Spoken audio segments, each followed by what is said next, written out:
मैं उनको धन्यवाद देना चाहता हूं। लेकिन मेरे भाइयों, मैंने सन 1992 में नारा दिया था।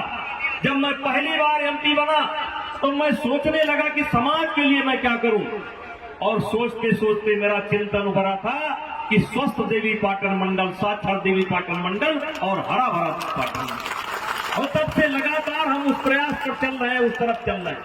मेरे बच्चों, मैं कह रहा हूं कि दुनिया क्या कर रही है मत देखो, आप क्या कर रहे हो ये देखो। आपका ये सांसद बचपन में गाय चराया है, भैंस चराया है, दूध निकाला, दूध निकाला है, और 300 रुपया ट्राली पर हमने भाड़े पर गन्ना लाता है नताई। 300 रुपया ट्राली पर हम भाड़े पर गन्ना लादने का काम किए। हम अपना दरवाजा साफ किए, हम आलू बोए हैं, गन्ना दौड़ दौड़ करके तब हल से बोया जाता था, कोई काम हम लोगों ने नहीं किया। मेरे बच्चों, मैं कहना चाहता हूं, ये शरीर एक ऐसी चीज है, इससे आप जितना काम लोगे, इससे आप जितना काम लोगे, ये शरीर आपको उतना आराम देगा, और इस शरीर को जितना आराम दोगे, ये शरीर उतना ही आपको कष्ट देगा। ध्यान रखना मेरी बात को। इस शरीर से जितना काम लेंगे आप, ये शरीर आपको आराम देगा, और इस शरीर से जितना, ये शरीर को जितना आराम देंगे, ये शरीर आपको उतना कष्ट देगा। और इसीलिए किसी विद्वान ने कहा है, कुछ लोग हैं जिनके पास एक्सरसाइज करने के लिए समय नहीं है। उसके लिए किसी विद्वान ने कहा है कि जिस व्यक्ति के पास व्यायाम करने का समय नहीं है, वो लोग लंबी बीमारी शीघ्र ही उनके दरवाजे पर आने वाली है, और उस बीमारी का इलाज कराने के लिए समय भी निकाल लें और धन भी निकाल लें। मैं कहना चाहता हूं, कौन क्या कर रहा है ये मत देखो, तुम क्या कर रहे हो ये देखो, मैं क्या कर रहा हूं ये देखो। और ये जो मोदी जी ने सांसद खेल प्रतिस्पर्धा का शुरुआत किया, पूरे लोकसभा में होने वाली है, पूरे देश के लोकसभाओं में हो रही है। हक है इस बात का कि कैसरगंज लोकसभा में सबसे बेस्ट तरीके से होती है, अच्छे तरीके से किसी भी लोकसभा में नहीं है। ये कोई उत्सव नहीं है। हम लोग चाहते हैं गांव गांव में खेल हो, गांव गांव में खेल हो, हर बच्चा खेले, कोई खेल खेले, लेकिन खेल जरूर खेले। जब तन स्वस्थ रहेगा तो मन स्वस्थ रहेगा, और तन और मन जब स्वस्थ रहेगा तो जो भी काम करोगे वो बढ़िया काम करोगे, जो भी काम करोगे वो बढ़िया तरीके से करोगे। इसलिए आज हम सब लोगों को शपथ लेने की जरूरत है अपने मन में। वैसे शपथ तो बहुत लेते हैं, वैसी शपथ नहीं लेना है, अपने मन के अंदर शपथ लेना है। अपने मन के अंदर शपथ लेना है कि हमको आधा घंटा, 45 मिनट, 1 घंटा निकालना है व्यायाम के लिए, कसरत के लिए। और ये गांव के जो लड़के यहाँ पर मौजूद हैं, काफी किसान परिवार के लड़के मौजूद हैं। हम सबसे कहना चाहते हैं, अगर गाय आपके पास नहीं है, भैंस आपके पास नहीं है, तो आपके घर में दूध नहीं होगा। अगर आपके घर में दूध नहीं होगा, आपके घर में दूध नहीं होगा, तो आप स्वस्थ नहीं हो सकते। अभी मैंने दीपक जलाया पयागपुर में, ये दीपक बुझ गया क्या है? देखिए बुझ गया, ये दीपक बुझ गया, ये पूरा भरा हुआ था, ये पूरा दिया ऐसे पयागपुर में बुझ गया। अब सोचो, ये कंपनियां, ये विज्ञापन करने वाले लोग हमारे साथ कितना मजाक कर रहे हैं। जैसे तिल का तेल, जब हम 4 किलो तिल पिराते हैं तो 1 किलो तिल का तेल निकलता है। कितने में? 4 किलो तिल के तेल में 1 किलो तेल निकलता है। और ये 130 रुपया किलो तेल बेच रहे हैं तिल का। और उसका नतीजा देखिए, वो दीपक जलाया था, फड़फड़ा करके बुझ गया। देख लीजिए, उसमें एक बूंद भी तेल नहीं, देख लीजिए। ऐसे पयागपुर में अभी हमने दीपक जलाया था, फड़फड़ा करके बुझ गया। ऐसे बहादुरगढ़ सोनीपत में आग लगने से बची। ऐसे पंडाल के बगल में लगा हुआ था हमारा मंच, और बगल में हमने दीपक जलाया, फड़फड़ा करके आग लग गई। हम कौन थे, क्या हो गए और क्या होंगे अभी। आओ मिलकर के विचारें ये समस्याएं सभी। यद्यपि हमें इतिहास अपना प्राप्त पूरा है नहीं, फिर भी हम कौन थे ये भी अधूरा। आज पैसे के लिए कितना गिरा हुआ काम करते हैं लोग, पैसे के लिए कितना गिरा हुआ काम करते हैं लोग। ऐसे कानपुर से एक मिठाई आती है 100 रुपया किलो मिल्क केक रखी हुई, आइए जाइए मरिए। इतना कैंसर कभी नहीं होता था, इतना हार्ट अटैक कभी नहीं होता था, इतना शुगर और ब्लड प्रेशर के मरीज कभी नहीं थे। जब से हमने गाय पालना छोड़ दिया, जब से हमने भैंस पालना छोड़ दिया, जब से हमने बकरी पालना छोड़ दिया, जब से हमने अपना सब्जी पैदा करना बंद कर दिया, जब से हमने मूली बंद करना, हम मार्केट के सहारे हो गए। और मार्केट के सहारे हो गए तो आज उसका परिणाम देखो। इसलिए मेरे बच्चों, दुनिया क्या कर रही है मत देखो, आप क्या कर रहे हो ये देखो। आप क्या कर रहे हो ये देखो। और इसके सबसे जरूरी है कि आप एक्सरसाइज जरूर करें।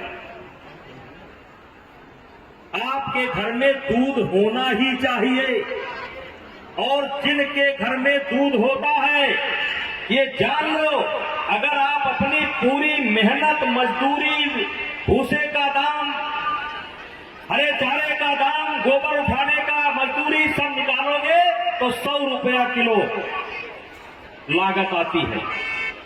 लेकिन खरीद कर खाने 30 रुपए में, तो 30 रुपया वाले खाते हैं वो दूध नहीं है। जो मेहनत करके खाते हैं, अरे पानी भी नहीं है मम्मा, पानी भी नहीं है, ग्राहक पानी है, वो ग्राहक पानी है। और इसलिए मेरे बच्चों, अब चूंकि मुझे जल्दी है, मैं जल्दी क्या बताऊं, लेकिन हमें प्रेरणा लेनी चाहिए। जैसे एक मिनट का सदुपयोग करना चाहिए। हर आदमी के लिए 24 घंटा होता है, किसी के लिए 25 घंटा नहीं होता। आप हमारे देश के प्रधानमंत्री के कार्यक्रम देखिए, कै बजे शुरू होते हैं, कै बजे बंद होते हैं, और फिर उनका सिस्टम देखिए। आज तक किसी कार्यक्रम में 5 मिनट के लिए लेट नहीं होते। वैसे मैं भी लेट नहीं होता, लेकिन वो भी लेट नहीं होते। और कुछ लोग घंटों लेट हो जाते हैं, 2 घंटा लेट हो जाते हैं। तो मेरे बच्चों, मैं कहना चाहता हूं कि आपका भविष्य भी आपके हाथ में। जैसा बनाना चाहोगे ये बन जाओगे, जिधर जाना चाहोगे वो रास्ता आपको मिल जाएगा। और रास्ता कोई भी हो, उस पर अगर जाना है तो स्वस्थ रहना बहुत जरूरी है। और स्वस्थ रहने का एक ही संसाधन है कि हमारे घर में हम अपने, अभी आपने मोटे अनाज की बात की, मोटे अनाज की, या जानते हो मोटा अनाज फैशन हो गया है। लोग कहते हैं आओ आओ आज हमने मक्के की रोटी बनवाई। पहले मक्के की रोटी गरीबी की पहचान थी, कभी बाजरे की रोटी गरीबी की पहचान थी। आज गर्व से कहते हैं आओ आओ आज हमने बाजरे की रोटी बनवाई है, आज हमने जो है मक्के की रोटी बनवाई है। इसलिए मेरे बच्चों, मैं ज्यादा समय न लेते हुए, क्योंकि खेल कूद भी बहुत है, और ज्यादा अच्छा होगा कि आप अपने आप से बात करो, अपने सोचो, अपने आप सोचो कि हमें क्या करना चाहिए। हम तो आपसे कहते हैं कि खेल जरूर खेलो, अगर खेती बाड़ी से जुड़े हो तो थोड़ा सा पसीना अपने खेती बाड़ी में बहाओ, अगर व्यापार होता है आपके घर में तो थोड़ा सा देर व्यापार में भी अपने मन को लगाओ। दुनिया में किसी के जीवन में यह अवसर नहीं आया है कि घर से निकले और 5 गोरा रुपया मिल जाए, ऐसा किसी के साथ हुआ नहीं है। आपके घर में लक्ष्मी आएंगी तो आपके मेहनत से आएंगी, आपके परिश्रम से आएंगी, अपने आप नहीं आएंगे। इसलिए जहां भी जुड़े हो, खेती से जुड़े हो तो खेती से जुड़ो, बिजनेस से आपका छोटा मोटा कारोबार है तो उस कारोबार से जुड़ो, लेकिन इस शरीर को खपाते रहो, आराम मत करो। जब आराम करना है तब आराम करो। ये मानव जीवन का दुर्लभ है, इसके महत्व को समझो। और इन शब्दों के साथ पुनः कहा कम समझना ज्यादा, और मैं अपनी बच्चियों को भी बहुत बहुत धन्यवाद करता हूं। और अभी कुछ सूचना देना चाहता हूं इसकी सारी फाइनल प्रतियोगिता नंदिनी नगर में होगी। नंदिनी नगर में आप लोगों को सूचना दिया जाएगा। कुछ बच्चे गाने बजाने का शौक रखते हैं। हमने बहुत कार्यक्रम कराए, लेकिन गाने बजाने का हम कोई कार्यक्रम नहीं कराते थे। इस बार 1 तारीख से लेकर के 6 तारीख तक लगातार नंदिनी नगर में बच्चों को लगा होगा, यहाँ बोर्ड लगा भैया, कुछ बोर्ड लगा होगा, मतलब गाने बजाने, बच्चे गीत गाते हैं, संगीत बजाते, कुछ करते हैं, उसकी एक पूरा 6 दिन तक सिलसिला वहां पर चलेगा। उसमें भाग लीजिए। और 8 जनवरी को मेरा जन्मदिन पड़ता है। इस बार जैसे बहराइच में कल परीक्षा है, 18 तारीख को परीक्षा है, 18 को है। बहराइच में प्रतियोगिता हो रही है, श्रावस्ती हो रही है, गोंडा हो रहा है, बलरामपुर हो रहा है, फैजाबाद हो रहा है, बाराबंकी हो रहा है, लखनऊ हो रहा है, बनारस हो रहा है, देवरिया हो रहा है, गोरखपुर हो रहा है। इस बार सारे बच्चों की जो मोटरसाइकिल बढ़ती है वो नंदिनी नगर में ही बांटी जाएगी। सारे जिले के बच्चे वहां पर आएंगे और हम आप लोगों को चूल्हिया नेवार न्योता देते हैं। नेताइन तो देते हैं, हाँ, चूल्हिया नेवार न्योता देते हैं। पूरा स्टाफ आप लोग तय करिए कैसे आएंगे, कैसे आएंगे, आप सोचिए कैसे आना है। और राजेश सिंह दरोगा हाथ रहे कह रहे हैं बस तो हम ही दे देंगे यहाँ के लिए। तो कैसे आना है आप लोग सोचिए, इस बार आपको आना है। और अयोध्या में, नंदिनी नगर अयोध्या में है, आना है और वहां पर कार्यक्रम होंगे, उस कार्यक्रम को देखना है। और एक नंदिनी माता का मंदिर बनाना मैंने प्रारंभ किया है, क्योंकि आज जो कुछ भी मैं हूं उसमें नंदिनी माता का बहुत आशीर्वाद है। नंदिनी माता का बहुत बड़ा आशीर्वाद है मेरे जीवन में।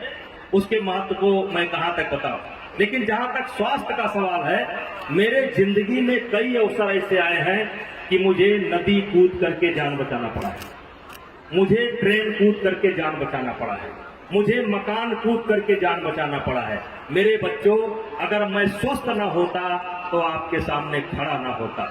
इसलिए स्वास्थ्य के महत्व को समझो। अगर स्वस्थ नहीं रहोगे